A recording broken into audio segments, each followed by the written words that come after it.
All right, today we're installing the power back unit. It's called PowerBack. There's plenty of links to it on the internet. You can buy them on Amazon. So today I'm going to install mine so I can know when power is restored back from the grid, and then I can shut my backup power unit off. So hopefully you can see what I'm doing here. I've got the hole knocked out. It's a 1/2 inch hole. Um, I knocked out another hole the wrong way. I had to plug that. By code, if you have an open hole on your box, you have to cover it. So luckily I had some 3/4 inch covers and I replaced that. Now I've got a new hole knocked out and I'm trying to get the power back screw threaded on there to hold it to the box. Um, I had a little bit of trouble with it. It's not threaded quite correctly, and I tried a regular star nut from an electrical box, and that's a little bit too thick. So there's not many threads that can grab on before that star starts to grab the metal. So I had a thinner one, and that's what I'm trying to install right now. One that's thin, not the thick star nut. So what I'm talking about is like when you put a fitting on a box, it's got a nut on the back. That thing, that can't be real thick. You got to try to get a thin one. All right, here we go.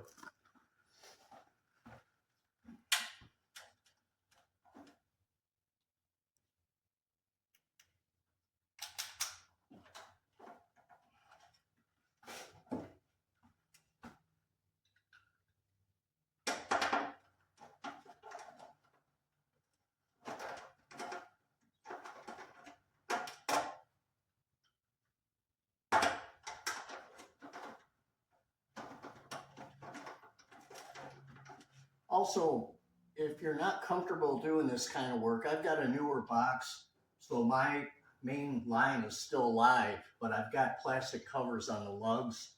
All this is disconnected right now, but you still have to be careful. You know, you don't want to get a wire somewhere in there. On the sides and on the top here, they're completely covered. If you have an older box, that might be a different story. Then you're going to have to be really careful. And if you don't feel comfortable doing it, have an electrician do it. It probably won't cost you that much, maybe $100. All right.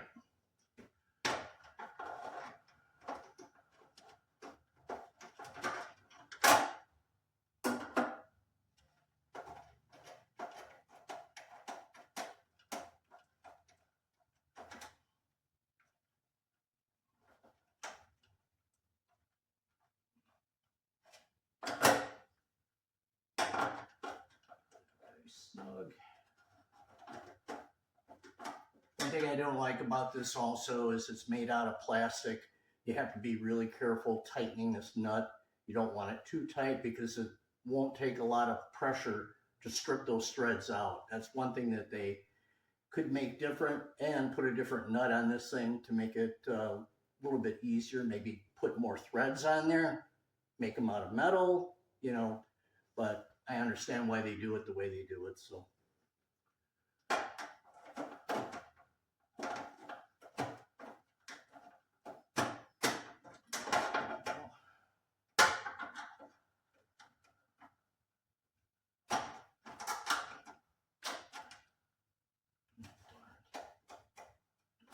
mess up.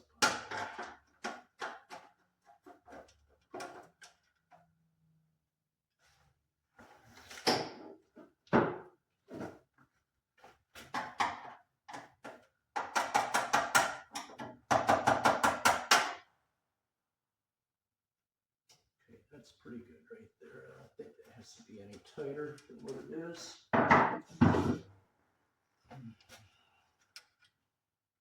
First thing we got to do is we have to run this ground over to the other side.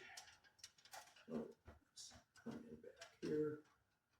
Now all this is unenergized, but you still be careful. You don't want to get yourself hurt here.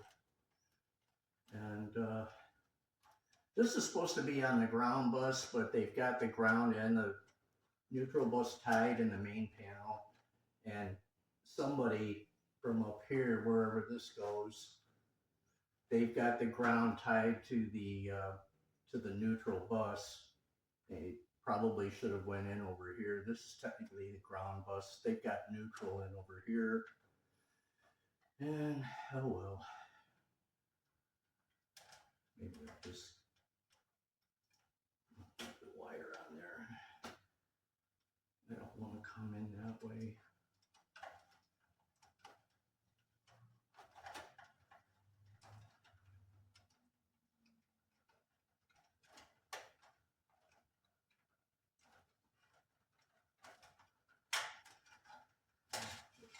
Feed that through like this. Let's tuck in some extra wire. And come in there.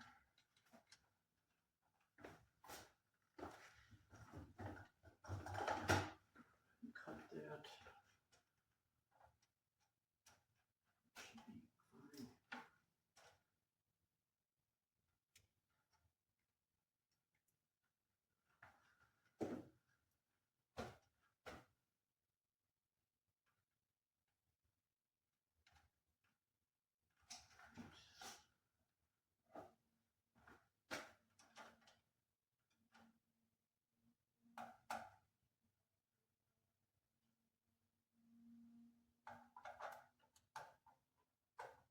Should be fine.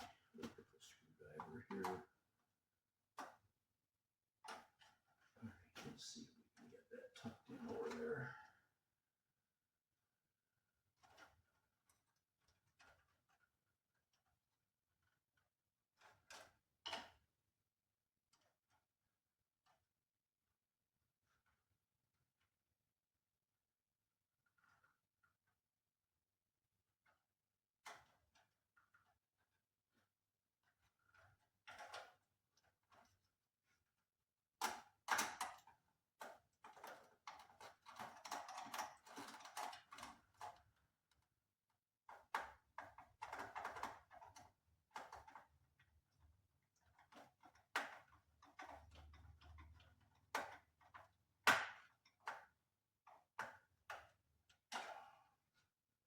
That's what the back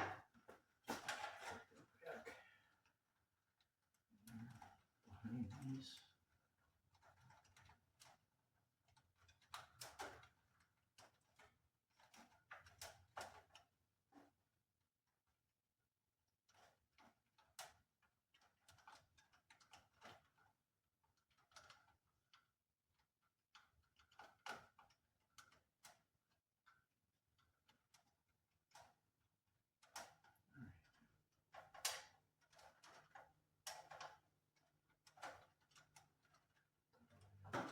This right there.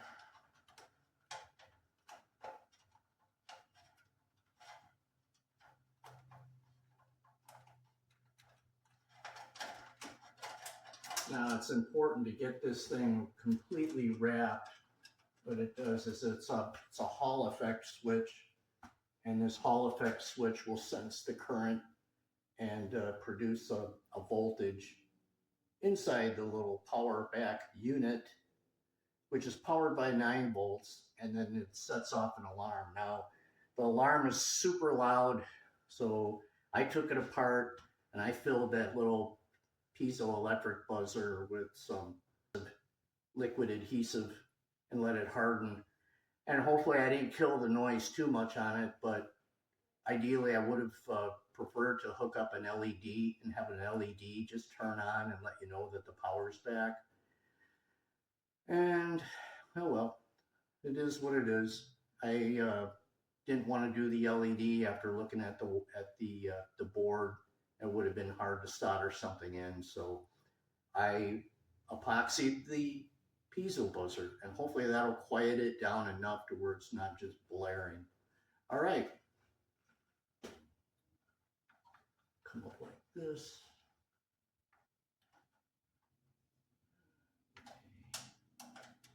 Let's start here.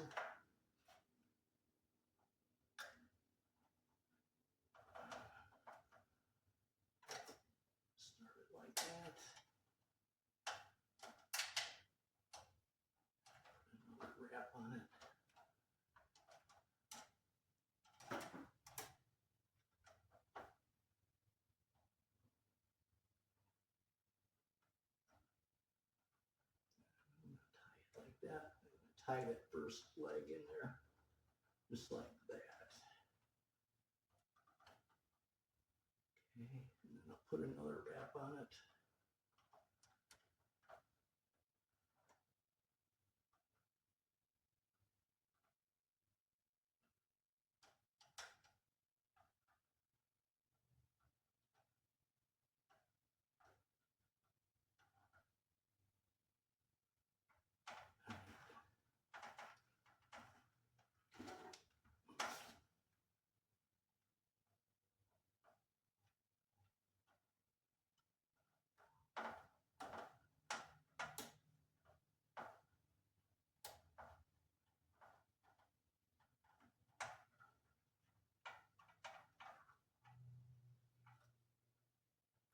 Get this started, and then I'll snug it back up again, and then I'll tighten it. Oh, right there. And hold that just like that.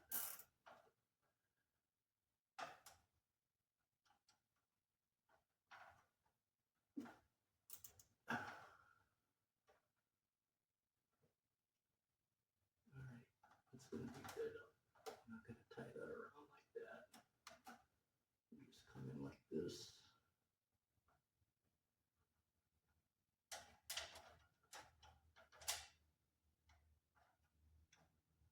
And it's important to get as many of these turns on here as you can.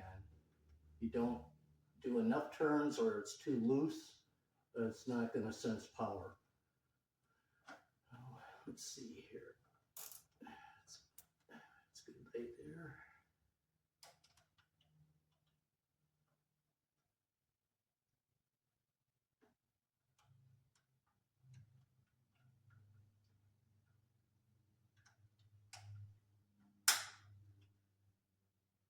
Okay, this is the last one.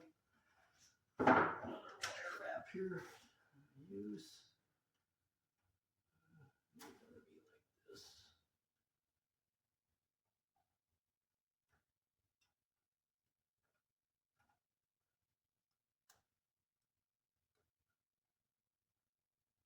Come on. Okay, this is not going to be easy.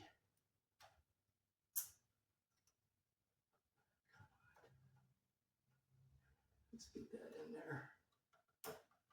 Again, be careful when you're working with this stuff.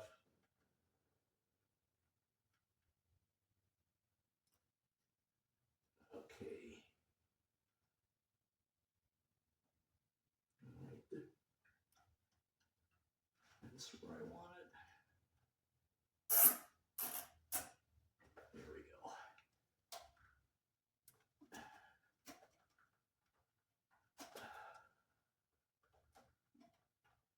Okay. That should do it.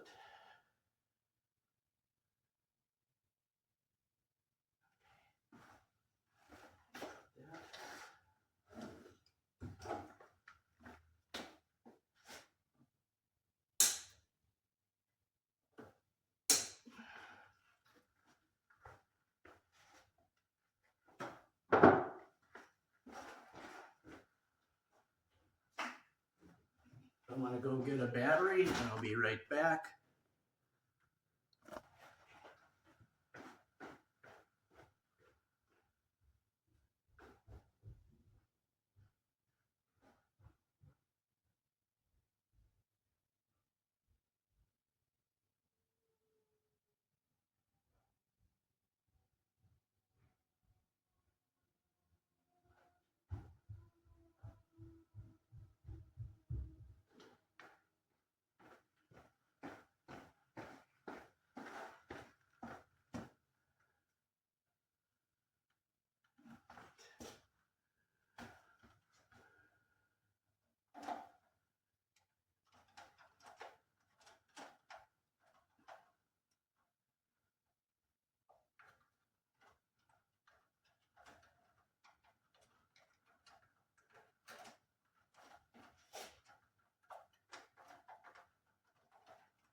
wires up a little bit.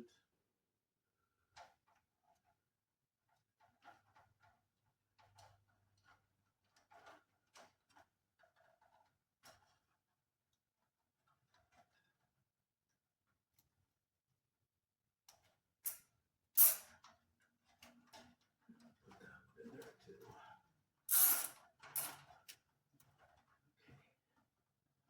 Stick it back like that.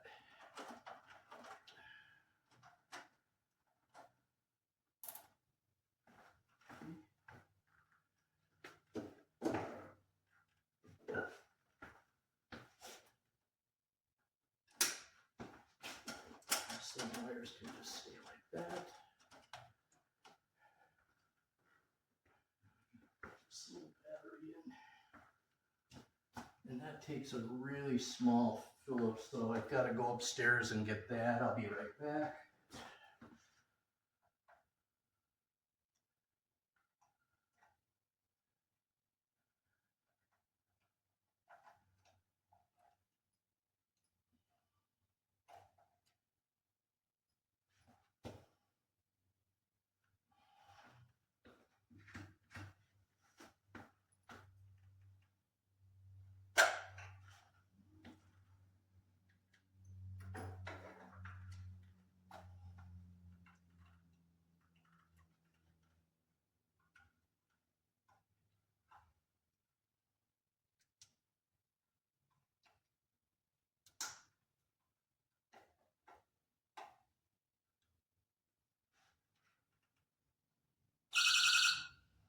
All right, that's not too loud.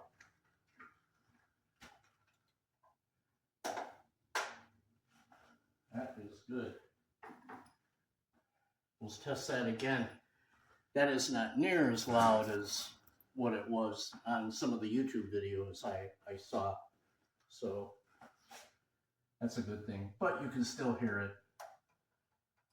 I'm very happy with that. Okay. Let me test it again.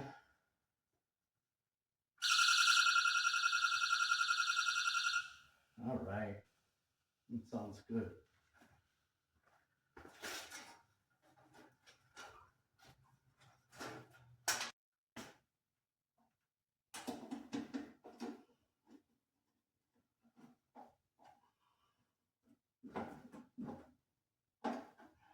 All right, there you have it. That's the installation. Pretty simple. Again, always be really careful. Use safety precautions. I'm wearing glasses. You should probably have safety glasses on when you do this. And again, if you have an older service panel, you have to be really careful. You have to just have an electrician do it if you're not comfortable. Another thing is if you have a disconnect on your meter outside, you can turn that off and that would disconnect power into the panel. But most meters, mine doesn't have that.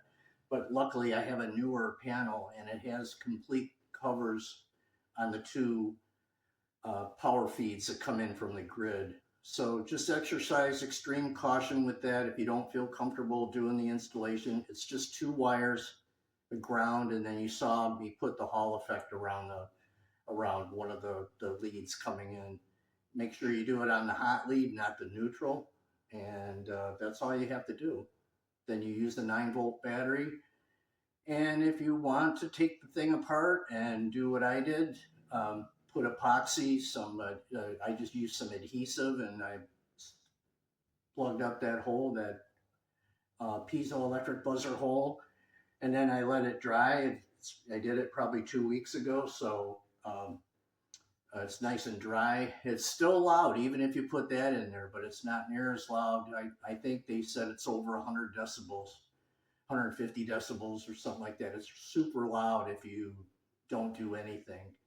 So I would definitely do something with it. I think it's 4 or 5 screws you have to undo just to get to it, and then you just squirt some epoxy in there. Take your finger, wipe it off, and let it dry. Put it back together. Let it dry for a good, at least 8 to 10 hours. Let it get good and hard before you turn this thing on. Otherwise, you might loosen it up. So anyway, hope you enjoyed the video and learned something from it. Uh, the price of this thing is anywhere from $45 plus shipping, and or 57, 58 bucks plus shipping, and then the shipping will adjust it. So I mean, it's right around 50 bucks. I got mine for 48. Bought it on eBay, and the shipping was about 10 bucks. So it was 35 plus the 10 bucks shipping, 45 bucks. So, all right. Thanks a lot for watching. See you in the next one.